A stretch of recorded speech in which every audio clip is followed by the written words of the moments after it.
đi này thế bây giờ nó sao thì kì mấy cái quay nó rồi họ anh ấy rồi ngắm đi này cái gì này than na cái gì bây giờ mình giờ mình nói tới giờ luôn mà chỉ giờ luôn rồi này có thể bây giờ nó đâu bây giờ nào nè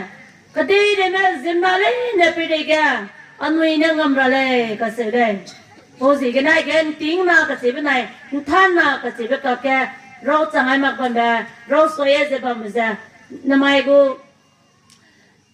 giờ lo lung sang đi can chi bằng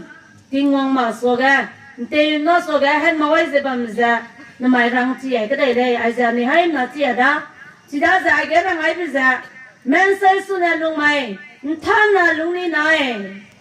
thế bây giờ nó sao thì cái mấy cái quay nó rồi ho anh ấy rồi ngắm đi này cái gì bây giờ